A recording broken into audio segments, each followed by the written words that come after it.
అందరికీ స్వాగతం. తెలుగు వ్యాకరణంలో భాగంగా ఇక్కడ ఇంకో కొత్త విషయాన్ని, కొత్త సంధిని నేర్చుకుందాం. ఇక్కడ కొన్ని పదాలు ఉన్నాయి. ఈ పదాలను పరిశీలించి ఈ పదాలు ఏ పదాల కలయిక వల్ల ఏర్పడ్డాయో, ఇవి ఏ సంధికి సంబంధించినవో తెలుసుకుందాం. ముందు ఆ పదాలని చదివి తెలుసుకుందాం. చాలినంత, పుట్టినిల్లు, అంతకుండెను, రాకేమి, మాటొసగను. ఈ పదాలు ఏ ఏ పదాల కలయికలు ఉన్నాయో మనం ఇప్పుడు వివరించుకుందాం.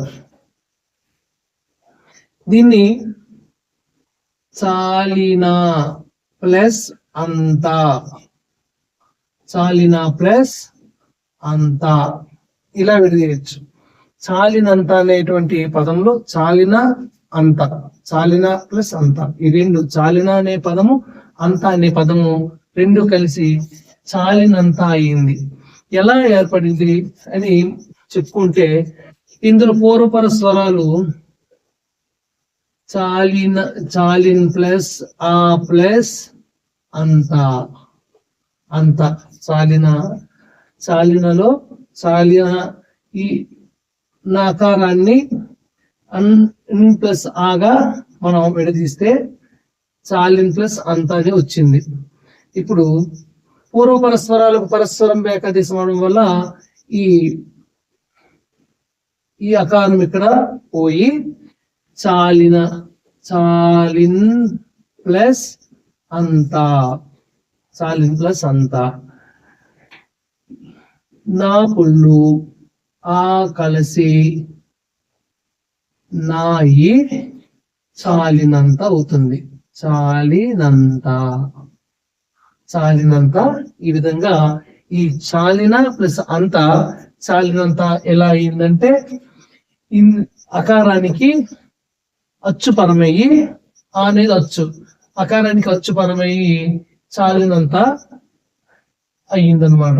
ఇక్కడ ఈ పదం తీసుకుంటే పుట్టినిల్లు, దీన్ని ఇందులో ఉండే పదాలు పుట్టిన ప్లస్ ఇల్లు, పుట్టిన ప్లస్ ఇల్లు. ఇప్పుడు ఈ నకారాన్ని విడదీస్తే ఇన్ ప్లస్ ఆ ప్లస్ ఇల్లు, ఇన్ ప్లస్ నీ అవుతుంది, నీ పుట్టినిల్లు. దీన్ని ఇక్కడ ఎందుకంటే అకారం తొలగి ఇకారము ఈ నా పొలుగు చేరి గుడి కింద వస్తుంది. నా గుడిస్తే నీ అవుతుంది, పుట్టినిల్లు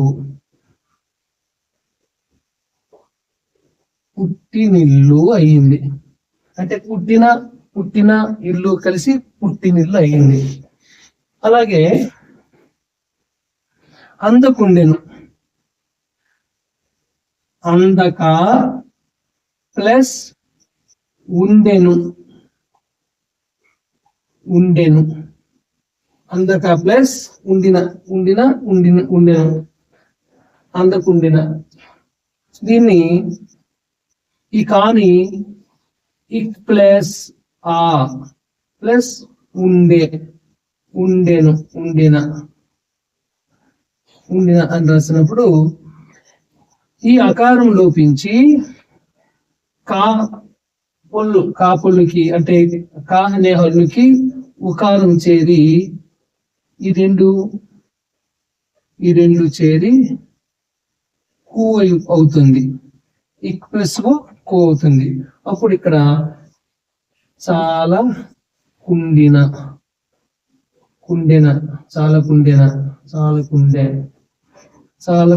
యాక్చువల్లీ ఇక నువ్వు రాస్తే బాగుంటుంది. చాలా కుండెను. మళ్ళీ ఇక్కడ చాలా కుండెన అంటే టీ ఇక్కడ ఇకారం రావాలి. చాలా కుండెను, చాలక ప్లస్ ఉండెను, చాలా కుండెను. ఇక్కడ ఈ అకారం లోపించి ఈ ఉకారం చేరి కూగా మారింది. ఇందులో కాలో ఉన్నటువంటి అకారం లోపించి ఈ కాహల్లులో ఉన్నటువంటి అకారం లోపించి ఉకారం చేరి కూగా మారి చాలా కుండెను అయింది. ఇక్కడ కూడా రాక ప్లస్ ఏమి, రాక ప్లస్ ఏమి. ఈ కాని విడి తీసుకుంటే ఇక్ ప్లస్ ఆ ప్లస్ ఏమి, ఏమి. ఇందులో ఉన్నటువంటి ఈ ఆకారం లోపించి ఇక్ ప్లస్ ఏ, ఇక్ ప్లస్ ఏ కే వెరసి రాకేమి అంటే ఇప్పుడు ఇక్కడ ఇందులో మిగిలిన అక్షరాలన్నీ క్రోడీకరించుకుంటే ఇవన్నమాట. ఎందుకంటే ఇది ఇది కలిసి ఇక్కడ రాసుకున్నాం అంటే ఇక్ ప్లస్ ఏ కే రాకేమి. ఇక్కడ మిగిలినటువంటిది రాకేమి, రాకేమి. ఈ విధంగా రాక ప్లస్ ఏమి రాకేమి అయింది. ఇది కూడా మాట ప్లస్ వసగు, వసగు వసెగను, వసెగను. మాట ప్లస్ వసెగను, మాట ప్లస్ వసెగను, మాటొసెగను. దీన్ని కూడా మనం టాని ఇట్ ప్లస్ ఆ ప్లస్ ఓ వసెగను, వసెగను, వసెగను. ఇందులోని ఆకారం లోపించి ఇట్ ప్లస్ ఓ కలిసి టో అయింది, ఇట్ ప్లస్ ఓ కలిసి టో అయింది. అంటే ఇక్కడ ఇక్కడ మిగిలినవి మా టో సగను, మాటొసెగను, మాటొసెగను. ఈ కలిపితే మా టొసెగను, మాటొసెగను. ఈ విధంగా చాలిన ప్లస్ అంత, చాలినంత, పుట్టిన ప్లస్ ఇల్లు, పుట్టినిల్లు, అందకుండే అందక ప్లస్ ఉండెను, అందక ప్లస్ ఉండెను, అందకుండెను, రాక ప్లస్ ఏమి రాకేమి, మాట ప్లస్ వసెగను, మాటొసెగను.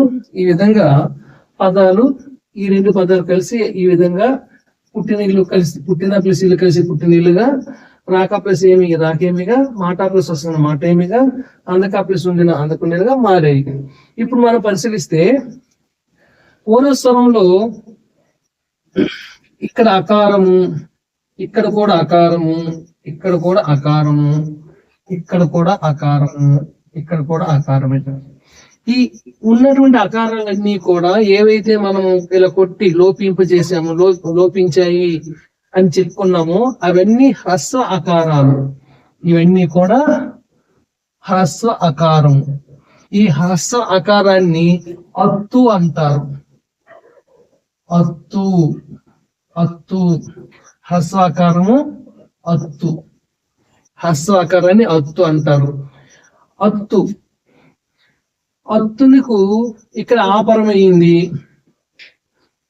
పూర్వస్వరంలో అన్ని ఆకారాలే హ్రస్వ ఆకారము అంటే అత్తు.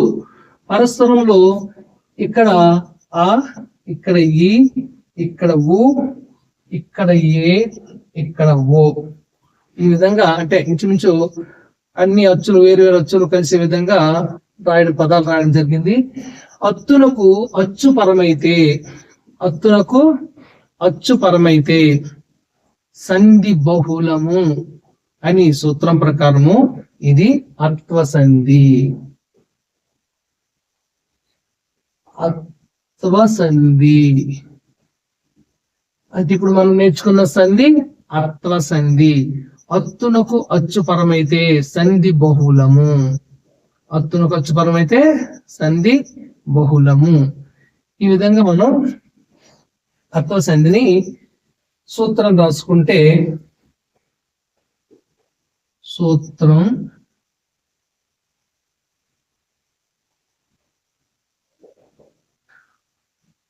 అత్తునకు, అత్తునకు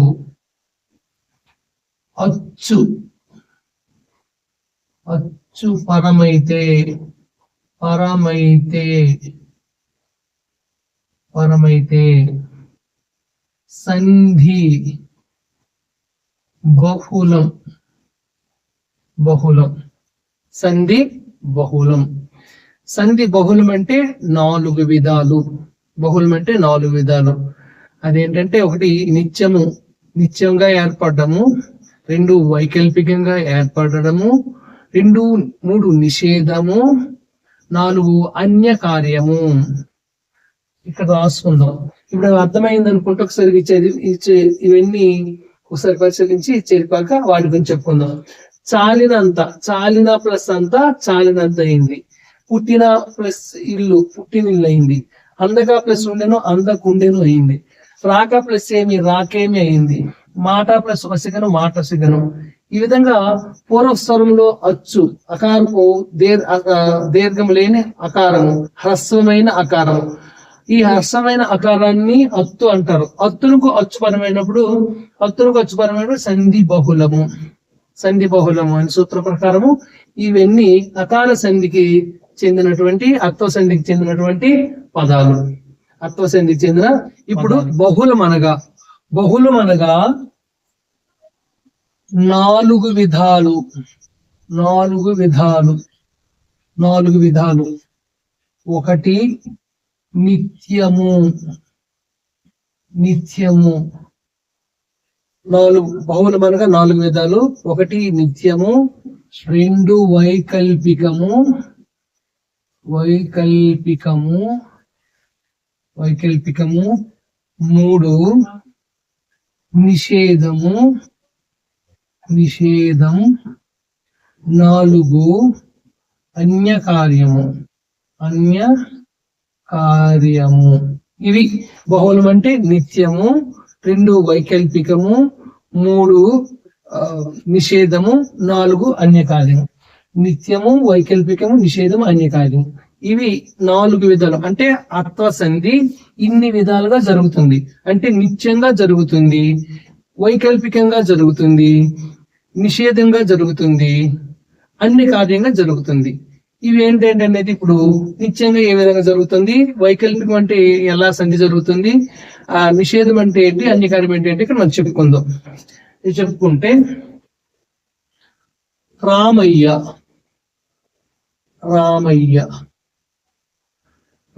అనే మాట తీసుకుంటే రామ ప్లస్ అయ్య. ఎంత అకారానికి అకారము కలిసి రామయ్య అవుతుంది. ఇది నిత్యంగా జరుగుతుంది, ఇందులో ఎటువంటి మార్పు ఉండదు. అలాగే మేనత్త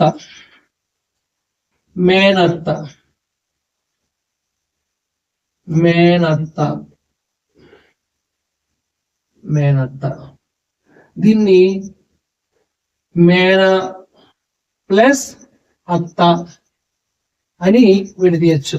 మేన ప్లస్ అత్త కలిపేటప్పుడు మేనత్తగాను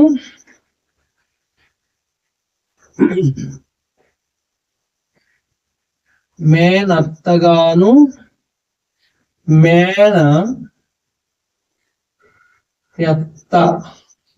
ఎత్తగాను జరుగుతుంది.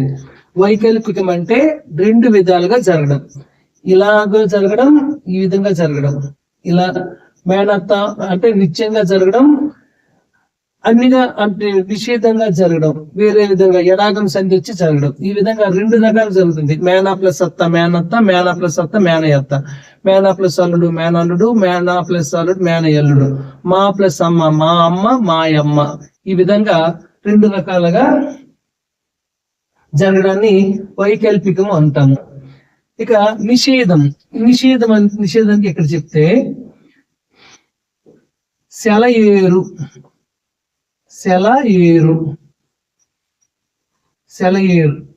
యాక్చువల్లీ ఈ సెలయేరు అనేటువంటి మాట విడదీసేటప్పుడు సెల ప్లస్ ఏరు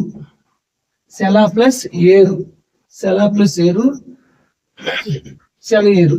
సాధారణంగా నిత్యంగా జరగవలసి వచ్చినప్పుడు ఏం జరుగుతుంది, ఈ ఇళ్ళలో ఆ లకారంలోని అకారానికి ఏ చేరి లే రావాలి.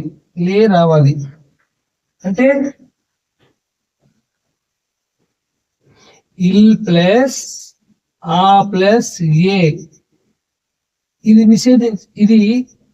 తొలగించబడి ఇల్ ప్లస్ ఏ లే అవ్వాలి, అప్పుడు సెలేరు అవ్వాలి. అంటే ఎలా అవ్వాలి? సెలేరు ఇలా అవ్వాలి, సెలేరు అవ్వాలి. సెలేరు అని మనము చెప్పము, సెలేరు అనే మాట మనకు లేదు. ఇది సెలేరు అని జరగదు. యాక్చువల్లీ ఈ సెంటర్ ఉన్న పదము సెల ప్లస్ ఏరు, సెల ప్లస్ ఏరు అనే రెండు మాటలు ఉన్నాయి. కానీ ఇవి కలిసేటప్పుడు సెలయేరుగా కాకుండా సెల ఏరుగా మారుతున్నాయి. ఇలా సెల ఏరుగా మారుతుంది. అంటే ఏమవుతుంది? ఈ అకారం పోయి ఇల్ ప్లస్ ఈ అకార స్థానంలో ఈ అకారం వచ్చి ఈ వచ్చి దానికి ఏ చేరుతుంది. జాగ్రత్తగా వినండి.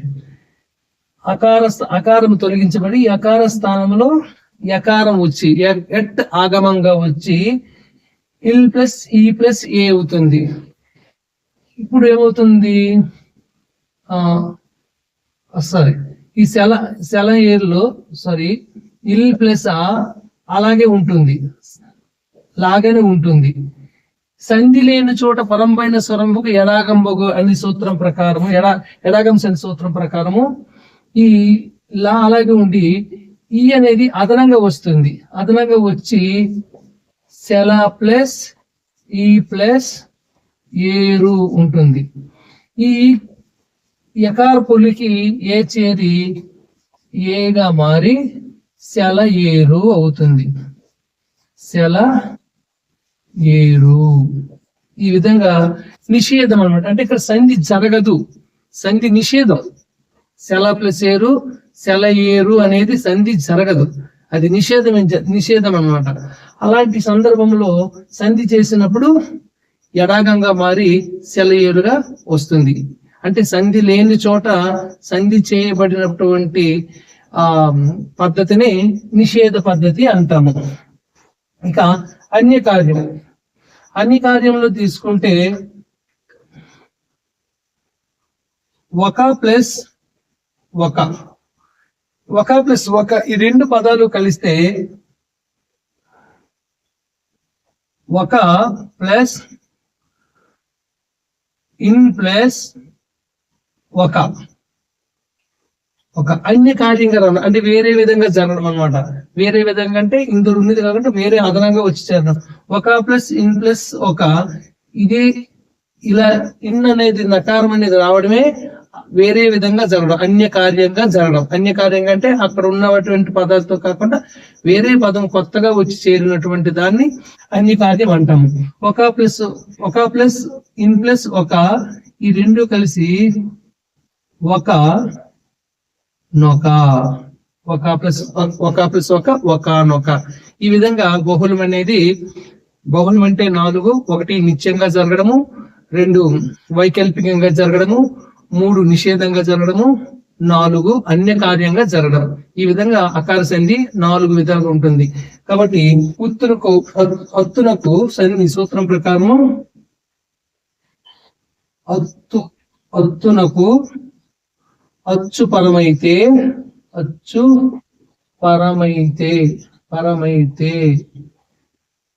సంధి బహుళం. ఈ బహుళం అంటే నిత్యంగా జరగడం. రామ ప్లస్ అయ్య రామయ్య, అది అలాగే జరుగుతుంది. ఇందులో ఎటువంటి ఈ విధంగా మరి మారడం ఉండదు. మేన ప్లస్ అత్త మేనయత్త, ఇలా 2 విధాలుగా జరగడం వైకల్పికం. సెల ప్లస్ ఏరు సెల ఏరు అలా సంధి లేకపోయిన చోట పరంపైన స్వరంబకు ఎడాగంబకు అనేటువంటి ఎడాగం సంధి సూత్ర ప్రకారం ఎడాగంగా జరగడము నిషేధం అన్నమాట. ఒక ప్లస్ ఒక ఒక్కొక్క అని కాకుండా ఒకనొక అని వేరే విధంగా జరగడము అన్ని కార్యంగా జరగడం. ఇది అంతో సంధికి సంబంధించినటువంటి సమాచారము. ఇందులో అత్వ సంధిలో హ్రస్వ అకారమే అత్తు అనగా హ్రస్వ అకారము, పూర్వస్వరంగా అకారము హ్రస్వ అకారం మాత్రమే ఉంటుంది. పరస్వరంలో ఆ నుంచి అవ్ వరకు ఏవైనా అచ్చులు పరమవుతాయి. అలా పరమైనప్పుడు సంధి జరుగుతుంది. అత్తునకు అచ్చు పరమైతే సంధి బహుళము. మళ్ళీ బహుళం అంటే 4 విధాలు. 1 నిత్యంగా జరగడము. ఈ నిత్యంగా జరగడం అనేది ఉకార సంధిలో నిత్యంగా జరుగుతుంది. ఉత్తునకు అచ్చుపరమైతే సంధి నిత్యము. వైకల్పికం అనేది ఇకార సంధిలో జరుగుతుంది. ఇత్తునకు అచ్చుపరమైతే సంధి వైకల్పికము. ఆ విధంగా అత్వ సంధిలో జరిగిన నిత్యము జరిగిన విధంగా అకార సంధిలో జరుగుతుంది. ఇకార సంధిలో జరిగినటువంటి వైకల్పిక పద్ధతి ఇందులో కూడా ఉంటుంది. ఈ రెండింటితో పాటు అదనంగా ఈ నిత్యము వైకల్పికతో పాటుగా నిషేధము అన్య కార్యము కూడా కలిసి బహుళంగా 4 విధాలుగా అకార సంధి జరగడం మనం చూస్తూ ఉంటాం. ఈ క్లాస్ ని అందరూ ఆదరించి ఈ ఛానల్ ని సబ్స్క్రైబ్ చేయండి. అందరికి చేరే విధంగా షేర్ చేయండి, లైక్ చేయండి. అందరికీ నమస్కారం. జై హింద్.